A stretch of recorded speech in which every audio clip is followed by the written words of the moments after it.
Hello guys, எல்லாரும் எப்படி இருக்கீங்க? இன்னைக்கு நம்ம மை ஹாப்பி எண்டிங்கிற ஒரு கொரியன் டிராமாவை தான் பார்க்க போறோம். இது ஆன்கோயிங் டிராமா. வாரத்துக்கு 2 எபிசோடு தான் ரிலீஸ் ஆக நான் அப்லோட் பண்ணிடுறேன். சரி வாங்க நம்ம இன்னைக்கு அந்த வீடியோக்குள்ள போயிடலாம். ஸ்டார்டிங்கே ஒரு பொண்ணு ஓடுறதையும் அந்த பொண்ணை கொல்றதுக்காக ஒரு ஆளு துரத்திக்கிட்டு வர்றதையும் காமிக்கிறாங்க. அப்படியே கட் பண்ணி 3 நாளைக்கு முன்னாடி நடந்ததை காமிக்கிறாங்க. இவ தான் இந்த டிராமாவோட ஹீரோயின். இவளோட பேரு சோஜின். இவ ஒரு பர்னிச்சர் கம்பெனியில சிஇஓவாவும் டிசைனராவும் இருக்கா. ரொம்பவே பிஸியானவ. வீட்டுக்கு போக கூட டைம் இருக்காது. சோஜினுக்கு கல்யாணம் ஆயிடுச்சு. ஒரு குழந்தையும் இருக்கா. ஹஸ்பண்ட் பேரு ஹான், குழந்தை பேரு ஆரின். சோஜினுக்கு ஒரு செக்ரட்டரி இருக்கா. அவளோட பேரு கிம். செக்ரட்டரி கிம் சோஜின் கிட்ட என்ன மீட்டிங் இருக்குன்றத சொல்லிட்டு சோஜினுக்கு ஒரு பொக்கே வந்ததா எடுத்துக்கிட்டு வந்து கொடுக்கறா. அந்த பொக்கேவில உன்னோட புது ஆரம்பத்துக்கு என்னோட வாழ்த்துக்கள்னு போட்டிருக்கு. சோஜின் அதை பார்த்துட்டு இதை எடுத்துக்கிட்டு போயிட்டு குப்பை தொட்டியில போட்டுருங்கன்ட்டு செக்ரட்டரி கிம் கிட்ட கொடுத்துட்டு யாருக்குமே தெரியாம ஒரு டேப்லெட்டை எடுத்துக்கிறா. அப்படியே கட் பண்ணி அதே ஆபீஸ்ல இருக்க ஒரு லேடியை காமிக்கிறாங்க. இவளோட பேரு யூஜின். இவ ஒரு ஆர்டிஸ்ட். அங்க பெயிண்டிங் தான் பண்ணிக்கிட்டு இருக்கா. இவ சோஜினோட க்ளோஸ் ஃப்ரெண்ட். எல்லாரும் ஒன்னா தான் படிச்சிருந்திருப்பாங்க. ஆனா பணத்துக்காக வேற வேற ஃபீல்டுக்கு எல்லாரும் வேலைக்கு போயிருந்திருப்பாங்க. ஆனா யூஜின் மட்டும் நான் கடைசி வரைக்கும் ஆர்டிஸ்டா தான் இருப்பேன், என்னோட பேஷன் தான் முக்கியம்ட்டு இன்னுமே ஆர்டிஸ்டா இருக்கா. பெருசா பணம் எல்லாம் கிடைக்காது. பட் அவளுக்கு பிடிச்சத அவ பண்ணிக்கிட்டு இருக்கா. அந்த இடத்துக்கு சோஜின் வந்துடுறா. உன்னை பார்த்தா எனக்கு பொறாமையா இருக்கு. கடைசி வரைக்கும் உனக்கு பிடிச்சத நீ பண்றல்லன்ட்டு ஃப்ரெண்ட் இல்லையா ரெண்டு பேரும் ஜாலியா பேசிக்கிட்டு இருக்காங்க. அப்ப சோஜின் யூஜின் கிட்ட, நீ புதுசா 3 மாசத்துக்கு முன்னாடி வேற வீட்டுக்கு போயிருக்க, ஆனா என்கிட்ட சொல்லவே இல்ல பத்தியா, உன் வீட்டுக்கு கூட என்ன கூப்பிட்டுக்கிட்டு போக மாட்டேற, உள்ள ஏதாவது பையனை மறைச்சு வச்சிருக்கியா என்னன்ட்டு கேட்க, யூஜின் அதை கேட்டு சிரிச்சுட்டு அப்படி கூட இருக்கலாமே அப்படின்ட்டு சொல்லிக்கிட்டு இருக்கா. அங்க சோஜின் அதை கேட்டு, நான் ஃப்ரீயா உனக்கு ஒரு அட்வைஸ் மட்டும் கொடுக்குறேன். இந்த கல்யாணம் ஆனவங்க, டிவோர்ஸ் ஆனவங்க, இவங்களெல்லாம் தயவு செஞ்சு பாத்துறாத, நல்ல பையனா பாத்துக்கோ சரியா அப்படின்ட்டு 2 பேரும் பேசிட்டு அங்க இருந்து சோஜின் கிளம்பிடுறா. இப்போ ஒரு மீட்டிங்காக தான் கிளம்பி போய்கிட்டு இருக்கா. அப்ப அவங்க ஹஸ்பண்ட் ஹான் கிட்ட இருந்து கால் வருது. சோஜினுக்கு அம்மா இல்ல, அப்பா மட்டும்தான். அவரும் கிராமத்துல இருக்க வீட்டுல இருக்காரு. அவருக்கு இன்னைக்கு பர்த்டே. அதை செலிப்ரேட் பண்றதுக்காக ஹானும் ஆரினும் அங்க போயிருக்காங்க. அதுக்காக தான் சோஜினுக்கு கால் பண்ணிருக்காங்க. சோஜினுக்கு பர்த்டேங்கிறதே தெரியல. சாரி நான் பிஸியா இருந்தேன், அதனாலதான் வர முடியலன்ட்டு சொல்ல, அதை அவங்க எல்லாம் பெருசாவே எடுத்துக்கல, எப்பயும் நடக்கிறது தானேங்கிற மாதிரி விட்டுறாங்க. ஆனா ஹான் சோஜின் கிட்ட இது எல்லாத்தையுமே அரேஞ்ச் பண்ணது செக்ரட்டரி கிம் தான், அவங்க கிட்ட ஒரு தேங்க்ஸ் சொல்லிட்டு போன வச்சிடுறாரு. இதுக்கப்புறம் நம்ம சோஜினால அங்க இருக்க முடியல, நம்ம வீட்டுக்கு போலான்ட்டு முடிவு பண்ணி அங்க இருக்க டிரைவர் கிட்ட சொல்ல, அவங்களும் சரின்ட்டு அங்க இருந்து கிளம்புறாங்க. ஆனா அந்த நேரத்துல வேகமா ஒரு காரு சோஜினோட காருக்கு முன்னாடி வந்து நிக்குது. என்னடான்னு பாத்துக்கிட்டு இருக்க, அந்த கார்ல இருந்து ஆள் யாருமே இறங்கல. டக்குன்னு அந்த கார் மட்டும் கிளம்பி போயிடுது.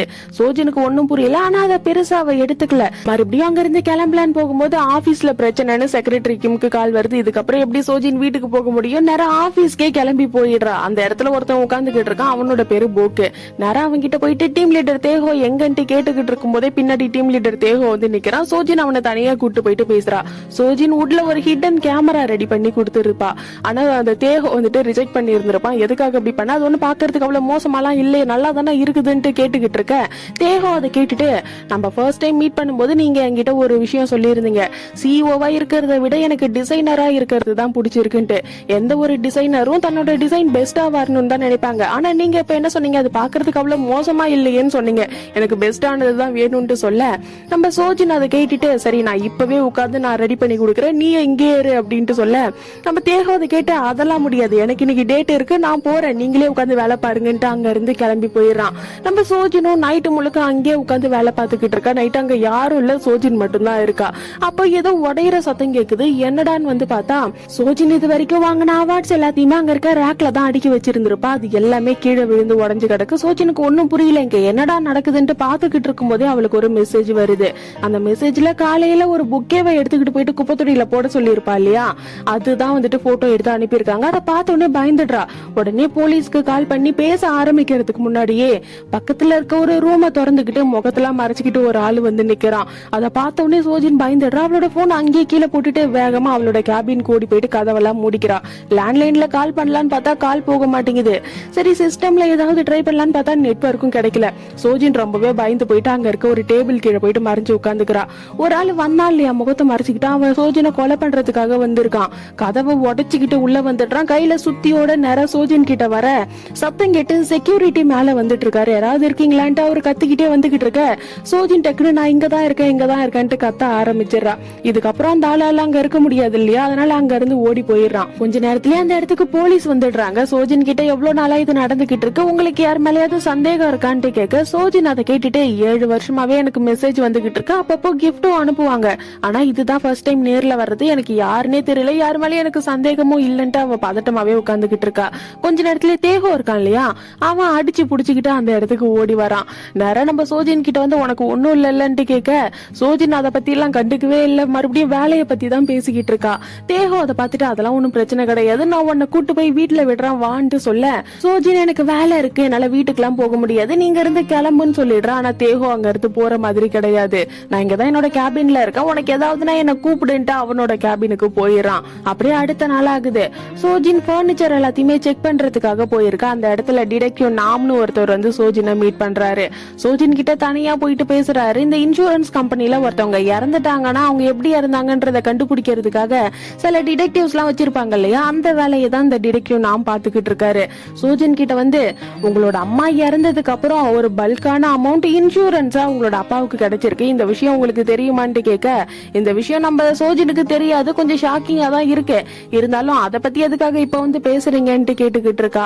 அதை கேட்ட டிடெக்டிவ் நாம், உங்களோட அம்மா இறந்தது சூசைட் தான் எல்லாரும் சொல்றாங்க, ஆனா எங்களுக்கு அதுல சந்தேகம் இருக்கு, ஏன்னா அவங்களுக்கு ஆல்ரெடி உடம்பு முடியாம இருந்தது, கூடவே அவங்க வந்துட்டு இந்த வயலுக்கு எல்லாம் தெளிப்பாங்க இல்லையா மருந்து, அந்த மருந்தை குடிச்சிட்டு இறந்து போயிருக்காங்க அப்படிங்கிற மாதிரி தான் டாக்டர்ஸ் ரிப்போர்ட் கொடுத்திருக்காங்க. ஆனா எங்களுக்கு சந்தேகம் இருக்கு, ஒருவேளை உங்களோட அப்பாவே உங்களோட அம்மாவை கொண்டு இருப்பாங்களோ அப்படின்ற மாதிரின்ட்டு சொல்ல, நம்ம சோஜின் டென்ஷன் ஆயிடுறா. உங்ககிட்ட ஏதாவது எவிடன்ஸ் இருக்கா, எவிடன்ஸ் இல்லாம எதுக்காக இப்படி எல்லாம் வந்து பேசுறீங்க, உங்களுக்கு டவுட் இருந்தா நீங்க இன்சூரன்ஸ் அமௌண்ட் கொடுக்கறதுக்கு முன்னாடியே அதெல்லாம் செக் பண்ண வேண்டியதானே, இப்ப எதுக்காக வந்து செக் பண்றீங்கன்ட்டு ரொம்பவே கோவப்படுறா. இதுக்கப்புறம் இதை பத்தி என்கிட்ட பேசாதீங்கன்ட்டு அங்க இருந்து வீட்டுக்கு வந்துடுற. ஆக்சுவலா சோஜினோட அப்பா உண்மையான அப்பா கிடையாது, சோஜினோட அம்மா ரெண்டாவதா கல்யாணம் பண்ணி இருந்திருப்பாங்க, சோஜினுக்கு அவரு ஸ்டெப் ஃபாதர் தான். என்னதான் டிடெக்டிவ் நாம் கிட்ட கோவமா பேசிட்டு வந்திருந்தாலும் ஒருவேளை இருக்குமோ அப்படிங்கிற ஒரு சந்தேகம் சோஜின்குள்ள இருக்கு. அதை நினைச்சுக்கிட்டே நின்னுகிட்டு இருக்க. அந்த இடத்துக்கு ஹான் வந்துடுறாரு. என்னாச்சு, முகம் சரியில்லைன்ட்டு கேட்க, சோஜினும் நடந்த எல்லாத்தையுமே சொல்லிடுறா. ஹான் அதை கேட்டுட்டு அதுக்கெல்லாம் வாய்ப்பே கிடையாது, அப்பா அப்படி பண்றவரே கிடையாது, யாரோ ஏதோ சொல்றாங்கன்றதுக்காக அப்பாவெல்லாம் சந்தேகப்படாத, உன் வேலையை பாருன்ட்டு நம்ம சோஜினை சமாதானப்படுத்திடுறாரு. அப்படியே அடுத்த நாள் ஆகுது.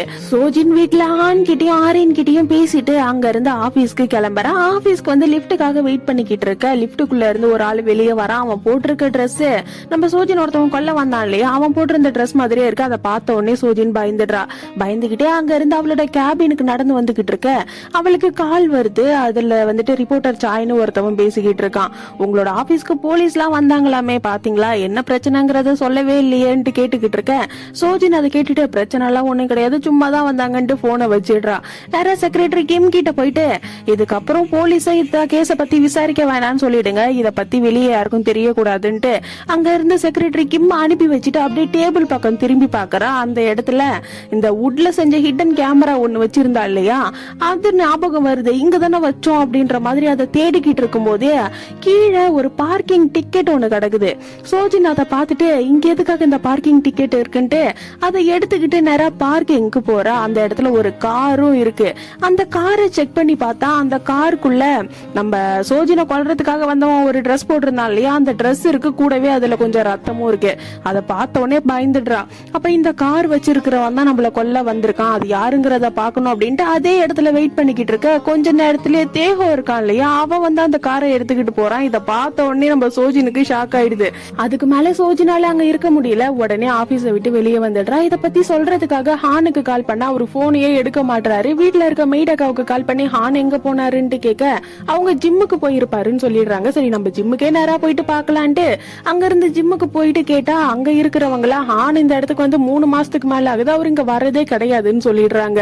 நம்ம சோஜினுக்கு ஒன்னும் புரியல. அவரு ஜிம்முக்கு போறேன்னு சொல்லிட்டு தானே வந்தாரு, எங்க போயிருப்பாருன்னு ஒன்னும் புரியலேன்ட்டு நேரா வீட்டுக்கு வந்துடுறாங்க.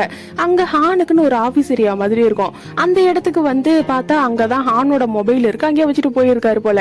ஒரு சந்தேகம் வந்ததுக்கு அப்புறம் மொபைல் எடுத்து பாக்குறதுலாம் சாதாரண விஷயம் இல்லையா. சோஜினோ ஹானோட மொபைலை எடுத்து செக் பண்ண ஆரம்பிக்கிறான். ஆனா அதுல சந்தேகப்படுற மாதிரி எதுவுமே இல்ல, முழுக்க முழுக்க குழந்தையோட போட்டோ தான் இருக்கு. அவசரப்பட்டு சந்தேகப்பட்டுட்டுமே அப்படின்ட்டு யோசிச்சு முடிக்கிறதுக்குள்ள ஒரு மெசேஜ் வருது, எங்க இருக்க அப்படின்னுட்டு.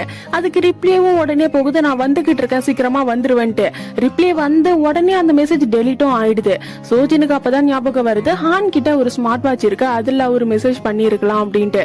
உடனே ஆபீஸ்ல ஒரு ஹேக்கர் பாய் இருப்பான், அவனுக்கு கால் பண்ணி ஒரு ஸ்மார்ட் வாட்சோட லொகேஷனை கண்டுபிடிச்சு சொல்லுன்ட்டு சொல்ல அவனும் அட்ரஸ் அனுப்பிடுறான். அந்த அட்ரஸ்க்கு போய் பார்த்தா அந்த இடத்துல ஒரு பெரிய அபார்ட்மெண்டே இருக்கு. இந்த இடத்துக்கு எதுக்காக ஹான் வந்தாருன்னு தெரியலையேன்ட்டு யோசிச்சுக்கிட்டே சோஜின் காருக்குள்ளேயே உட்காந்துக்கிட்டு இருக்கா. அப்ப யூஜின் இருக்கா இருக்கா இல்லையா, அவகிட்ட இருந்து கால் வருது. வேலை விஷயமா பேசுறதுக்காக தான் கால் பண்ணிருக்கா. ஆனா சோஜினோட வாய்ஸ் ஒரு மாதிரி இருக்கிறத பார்த்துட்டு என்னாச்சு உனக்கு ஏதாவது பிரச்சனையான்ட்டு கேட்க, சோஜின் அதை கேட்டுட்டு ஆல்மோஸ்ட் சொல்றதுக்கு போயிட்டா. அந்த நேரத்துல அப்படியே திரும்பி பார்த்தா இந்த ஹான் இருக்காரு இல்லையா, அவர் அப்படியே வித்தியாசமா வந்து அந்த இடத்துல நின்னுகிட்டு இருக்காரு. எப்பயுமே கண்ணாடி போட்டுக்கிட்டு நார்மலா ட்ரெஸ் பண்ணிக்கிட்டு இருப்பாரு. இப்ப என்னன்னா கோட் போட்டுக்கிட்டு கண்ணாடி போடாம நின்னுகிட்டு இருக்காரு. சோஜின் யூஜின் கிட்ட எதுவுமே சொல்லல, நான் உங்ககிட்ட அப்புறமா பேசுறேன்ட்டு போனை வச்சிடுறா. அவளுக்கு ஒரே குழப்பமா இருக்கு. இவர் எதுக்காக இந்த இடத்துல வந்து நின்னுகிட்டு இருக்காரு, எதுக்காக இப்படி இருக்காருன்னு குழப்பமா பாத்துக்கிட்டு இருக்க. அப்போ ஆபீஸ்ல இருந்து கால் வருது, முக்கியமான மீட்டிங் இருக்கு, உடனே நீங்க வரணும் அப்படின்ட்டு. நம்ம சோஜினும் சரி நான் வரேன் அப்படின்ட்டு காரை ஸ்டார்ட் பண்ணிக்கிட்டே அப்படியே அங்க இருக்க ஹானை பாத்துக்கிட்டு இருக்க. இந்த யூஜின் இருக்கா இல்லையா, அவ ஓடி வந்து ஹானோட கைய புடிச்சுக்கிட்டு ரெண்டு பேரும் சிரிச்சு பேசிக்கிட்டு வந்துகிட்டு இருக்காங்க. அதை பார்த்த உடனே சோஜினுக்கு ஷாக் ஆயிடுது. அப்போ என் ஃப்ரெண்டே என்ன ஏமாத்துறாளான்ட்டு நினைச்சுக்கிட்டே அங்க இருந்து ஆபீஸ்க்கு போயிடுறா. அந்த இடத்துல ஒரு டேபிள புதுசா லான்ச் பண்ண போறாங்க. அது ஒரு ஸ்மார்ட் டேபிள், ப்ளூடூத் எல்லாம் கனெக்ட் பண்ணி நம்ம யூஸ் பண்ணிக்கலாம். அதுக்காக தான் சோஜின் அந்த இடத்துக்கு வர சொல்லியிருக்காங்க. அவ தான் அங்க வந்துட்டு எக்ஸ்பிளைன் பண்ணணும். ஆனா அவளால பேச கூட முடியல, அப்படியே திணறிக்கிட்டே நின்னுகிட்டு இருக்கா. கொஞ்ச நேரம் பிரேக் எடுத்துக்கலாம் அப்படின்ட்டு அங்க இருந்து நடந்து போக இந்த தேகம் இருக்கான் இல்லையா, அவன் முன்னாடி வந்து நிக்கிறான். அவனை பார்த்த உடனே இன்னும் பயமாயிடுது. எதுவுமே பேசாம வேகமா ஆபீஸை விட்டு வெளியே வந்துடுறா. தேகவும் பின்னாடியே வந்துடுறான். என்னாச்சு, ஏதாவது பிரச்சனையா, எதுவா இருந்தாலும் சொல்லி சரி பண்ணிக்கலாம், வா உட்காந்து பேசலான்ட்டு சொல்ல, சோஜின் அதை கேட்டுட்டு நீ யாரு, எதுக்காக என்ன பத்தி கவலைப்படுற, எனக்கு ஒரு பிரச்சனை கிடையாது, என் பின்னாடி வராதன்ட்டு அங்க இருந்து ஓடி போயிடுறா. போயிட்டு பயங்கரமா குடிச்சிட்டு ரோட்ல அழுதுகிட்டே நடந்து வந்துகிட்டு இருக்கா. அவ நம்பின யாருமே இன்னைக்கு அவளுக்கு உண்மையா கிடையாது. எல்லாருமே தான் கூட இருக்காங்க, தனக்கு உண்மையா இருக்காங்கன்னு நினைச்சுக்கிட்டு இருந்தா. ஆனா இன்னைக்கு யாருமே இல்லன்னும் போது அவளால அதை ஏத்துக்கவே முடியல. தன்னோட அம்மாவை அப்பா கொன்னு இருப்பாருங்கிற ஒரு சந்தேகம். இன்னொரு பக்கம் ஃப்ரெண்டும் தான் ஹஸ்பண்டும் ஒன்னா சேர்ந்து தன்னை ஏமாத்துறாங்க. இன்னொரு பக்கம் கூடவே வேலை செய்யற ஒருத்தவன் தன்னை கொல்றதுக்கு வரான்ட்டு அழுதுகிட்டே நடந்து வந்துகிட்டு இருக்கா. அப்ப அவளுக்கு ஒரு மெசேஜ் வருது. என்னடான்னு எடுத்து பார்த்தா அந்த கொல்ல வந்தான் தெரியுமா, அந்த ஆள் கிட்ட இருந்தா மெசேஜ் வருது. இப்படி தனியா ரோட்ல நடந்து போறது ரொம்பவே ஆபத்துன்ட்டு வருது. அதை பார்த்த உடனே சோஜினி இன்னும் பயப்பட ஆரம்பிச்சிடறா. சோஜனை பொறுத்த வரைக்கும் அது தேகம் தானே நினைச்சுக்கிட்டு இருக்கா. ஒருவேளை அவங்க வந்துட்டானோன்ட்டு பயந்து சுத்தி பாத்துக்கிட்டு இருக்கு. அந்த இடத்துல ஒரு கார் இருக்கு. ஸ்டார்டிங்ல சோஜினோட காருக்கு முன்னாடி ஒரு கார் வந்து நின்னுட்டு போயிருக்கும் இல்லையா, அந்த கார் தான் நிக்குது. சோஜின் பார்த்த உடனே கண்டுபிடிச்சிடறா. அந்த காரும் நேரம் சோஜனை இடிக்கிற மாதிரி வந்துட்டு போகுது. சோஜின் பயந்து கீழே விழுந்துடுறா. அவளுக்கு இப்ப யாருக்கு கால் பண்றது, யார்கிட்ட ஹெல்ப் கேட்கறதுன்னே தெரியல. ஏன்னா எல்லாரு மேலயும் அவளுக்கு சந்தேகம் இருக்கு, யார் மேலயும் இப்ப நம்பிக்கை கிடையாது. என்னடா பண்றதுன்ட்டு யோசிச்சுக்கிட்டே இருக்க. பின்னாடி திரும்பி பார்த்தா நம்ம சோஜனை கொலை பண்ண வந்தான் இல்லையா, அந்த ஆளு மாஸ்க் எல்லாம் போட்டுக்கிட்டு முகத்தை மறைச்சுக்கிட்டு ஒரு ஆளு பின்னாடி நின்னுகிட்டு இருக்கான். சோஜின் ஆல்ரெடி ட்ரிங்க் பண்ணிருக்கா, பயத்துல இருக்கா. ரொம்பவே பயந்துடுறா. அங்க இருந்து ஓட ஆரம்பிச்சிடுறா. அங்க ஒரு பிரிட்ஜ் இருக்கு, அதை பத்திக்கு க்ளோஸ் பண்ணி வச்சிருக்காங்க, யாரும் போக கூடாதுன்ட்டு. ஆனா சோஜின் ட்ரிங்க் பண்ணி இருக்கிறதுனால அவருக்கு என்ன பண்றதுங்கிறதே தெரியல. வேகமா அந்த பிரிட்ஜ் மேல ஓட ஆரம்பிச்சிடுறா. பின்னாடியே சோஜனை கொலை பண்ண வந்த அந்த ஆளும் ஓடி போயிட்டு சோஜனை புடிச்சு அங்க இருந்து கீழே இருக்க தண்ணியில தள்ளி விட்டுட்டு அங்க இருந்து போயிடுறான். ஆனா அந்த இடத்துக்கு போலீஸ் சீக்கிரமாவே வந்து சோஜனை காப்பாத்திடுறாங்க. அவ உயிரோட தான் இருக்கா. ஆனா இப்போதைக்கு மயக்கத்துல இருக்கா, ஹாஸ்பிட்டல்ல இருக்கா. தேகம் இருக்கான் இல்லையா, அவன் தான் பக்கத்துல இருக்கான். கொஞ்ச நேரத்துல ஹானும் சோஜனோட அப்பாவும் அந்த இடத்துக்கு வந்துடுறாங்க. இவளுக்கு என்னாச்சு, எதுக்காக அந்த ஆத்துக்கிட்ட போனான்ற மாதிரி அவங்க எல்லாம் பேசிக்கிட்டு இருக்கும் போது சோஜின் கண்ணை திறந்து பாக்குறா. 3 பேரும் நின்னுகிட்டு இருக்காங்க. 3 பேரை பார்த்தாலும் பயமா இருக்கு. ஏன்னா 3 பேர் மேலேயே இப்ப நம்பிக்கை இல்லையே. இப்ப என்னடா பண்றதுன்ற மாதிரி கண்ணெல்லாம் கலங்கி போயிட்டு மறுபடியும் அப்படியே மயங்கி விழுந்துடுற. அப்படியே இந்த எபிசோடு முடியுது. இதுக்கப்புறம் என்னாச்சுங்கிறத நம்ம அடுத்த வீடியோல பார்க்கலாம்.